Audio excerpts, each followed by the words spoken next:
নমস্কার, আমার প্রিয় হেমতাবাদবাসীবৃন্দ।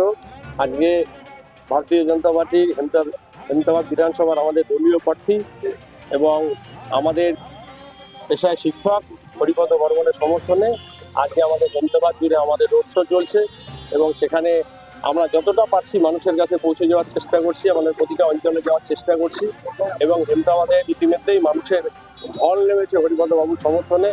এবং আগামী দিন আমার প্রিয় হেমতাবাদবাসীকে অনুরোধ করব, এই যে আমাদের হেমতাবাদ একটা হেমতাবাদ বিধানসভা, এই বিধানসভায় প্রচুর সমস্যা, যেমন ঠিকঠাক একটা কোনো ব্লক নেই, হসপিটাল নেই, কলেজ নেই, বা রাস্তাঘাট থেকে শুরু করে চারিদিকে ড্রাগসে ভরে গেছে এবং সেখানে অনেক সমস্যা রয়েছে। সেই সমস্যাগুলোকে সলভ করার জন্য যে সমস্যাগুলো রয়েছে সেই সমস্যাগুলো আমাদের সংকল্প। আপনারা সবাই মিলে আমাদের হরিপদ বাবুকে আশীর্বাদ করুন। আমি এবং হরিপদ বাবু আমরা সবাই মিলে আমাদের এই যে পিছিয়ে পড়া হেমতাবাদ, এই হেমতাবাদের যে সমস্যাগুলো আছে সেই সমস্যাগুলো আমরা সমাধান করব। আমার তরফ থেকে আমি আমার প্রিয় হেমতাবাদবাসীকে অনুরোধ করব যে আমরা সবাই মিলে আমাদের দলীয় প্রার্থী হরিপদ বর্মনকে পদ্মফুল চিহ্নে ভোট দিয়ে বিপুলভাবে জয়যুক্ত করব। আপনারা তো সবাই দেখতেই পাচ্ছেন, লোক ইচ্ছা মতো বেরিয়েছে। নিজের এতদিন যে বেরোতে পারছিল না, যে রাগ পোষণ করার জন্যই আজ এত লোক একসঙ্গে বেরিয়েছে। আজকে মিনিমাম যে এখানে বাইক আছে তাতে 8,000-এর উপর বাইক আছে। আর মানে কোথা থেকে শুরু করলেন? বিন্দল থেকে শুরু হয়েছে, এটা হচ্ছে টোটাল হয়ে ওই ভাটল হয়ে 12টা অঞ্চল কভার করে তারপরে হচ্ছে বারুদাইতে শেষ হবে। এখনো পর্যন্ত টাইম আছে, টাইম মেনটেন ব্যাপার আছে। টাইমটা যদি কমপ্লিট হয়ে যায় তাই, নাহলে আগে থেকে শেষ হয়ে যায়। ব্যাপারটা যে এত নতুন যুব সমাজ তো অল্প না, প্রচুর পরিমাণে যুব সমাজ আছে। সবচেয়ে বড় ব্যাপার, র্যালিটা যখন যাচ্ছে জায়গায় জায়গায় দেখবেন পাড়া থেকে লোক বার করে জল বার করে সবাইকে খাওয়াচ্ছে, নিজের বাড়ির থেকে জল নিয়েছে।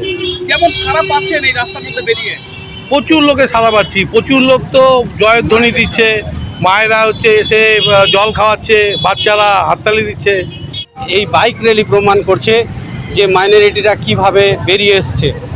গতকালকে যে বাইক র্যালিটা হয়েছে আর আজকে যে বাইক র্যালিটা বেরিয়েছে তার মানে যে ডিফারেন্ট, সেটা ভাষায় প্রকাশ করা যাবে না। তাদের বাইক তারা বাইরের থেকে লোক নিয়ে এসে বাইক র্যালিগুলো করেছে। আমরা এই যে সমস্ত মানুষদের দেখছেন যে বাইকগুলো রয়েছে, এই বাইকগুলো আমাদের 1 থেকে 7টা যে অঞ্চল, শুধু এই 1 থেকে 7টা অঞ্চলেরই বাইক। আমরা নিশ্চিন্ত আমাদের প্রার্থী জিতবে।